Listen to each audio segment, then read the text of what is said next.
Bhagalpur Congress committee के पूर्व जिला महासचिव सह पूर्व मुखिया मोहम्मद कलाम उद्दीन ने कहलगांव विधानसभा क्षेत्र से चुनाव लड़ने का ऐलान किया। वहीं भागलपुर के एक निजी होटल में प्रेस कॉन्फ्रेंस आयोजित कर कहलगांव विधानसभा से कांग्रेस के भावी प्रत्याशी मोहम्मद कलाम उद्दीन ने कहा कि कहलगांव विधानसभा क्षेत्र से 45,000 वोटर्स को मतदाता सूची से बाहर कर मतदान से वंचित करने की मंशा सरकार की नाकामी है।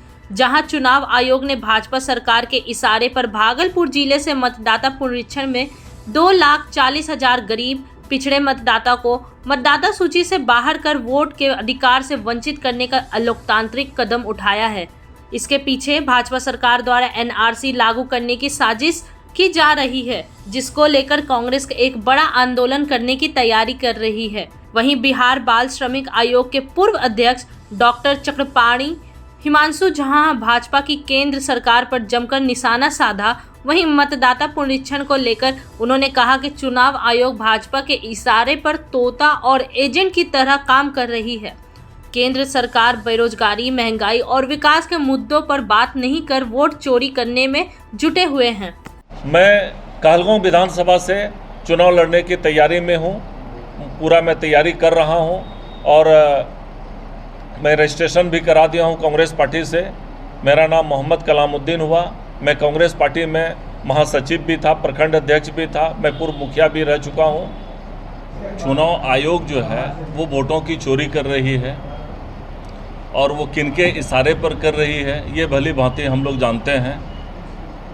हमारे माननीय प्रधानमंत्री श्री नरेंद्र मोदी जी के इशारे पर चुनाव आयोग काम कर रही है। वरना अगर ऐसा नहीं होता तो जैसे एमपी का चुनाव हुआ, सांसद का चुनाव हुआ, तो उस समय भी वो करा सकते थे।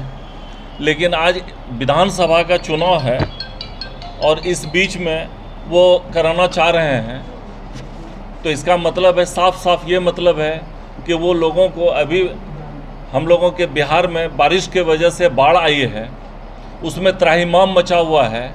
लेकिन अब लोग अपना पेपर देंगे या फिर अपने घर को बचाएंगे, अपने बाल बच्चे को बचाएंगे, मवेशी को बचाएंगे कि वो अपना पेपर सबमिट करेंगे।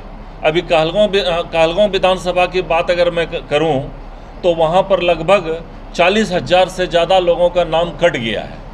इस तरह से 2,40,000 से ज़्यादा भागलपुर लोकसभा में विभिन्न विधानसभा के क्षेत्रों में नाम काटा गया है। कहीं विधानसभा 45,000, कहीं 40,000, कहीं 50,000, इस तरह से नाम काटा गया है।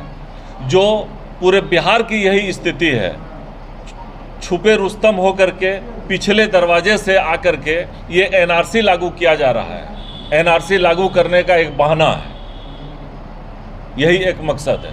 मतदाता पुनर्परीक्षण एसआईआर के सवाल पर हम लोगों का कहना है, 1 साल पूर्व जब लोकसभा का चुनाव हुआ और मैं मोदी जी से पूछना चाहता हूं कि भागलपुर जिला में 2,40,000 मतों का आपने जो है उसको जब वंचित किया, उनको उन्होंने रोका, आपने कहा कोई मृत हो गया, कोई पलायन कर गए।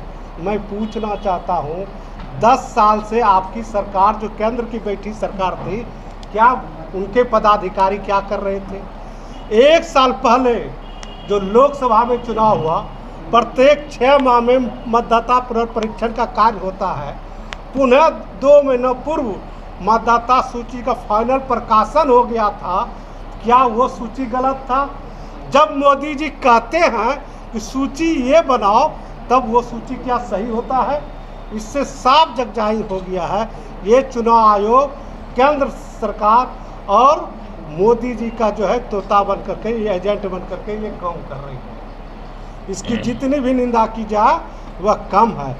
और मैं कहना चाहता हूँ, जब ये सरकार 5 साल में सुधार नहीं कर पाई, 1 साल में सुधार नहीं कर पाई, जहाँ एक तरफ बाढ़ से लोग तबाह है, जहाँ एक तरफ लोग सुखाड़ से तबाह है, जिससे आम जनजीवन, जो कि बिहार के सैकड़ों नौजवान, किसान, मजदूर, युवा, कोई रोजगार करने के लिए, कोई जब मजदूरी करने के लिए, कुछ करने के लिए चले जाते हैं, वो 6 महीना के बाद में आते हैं।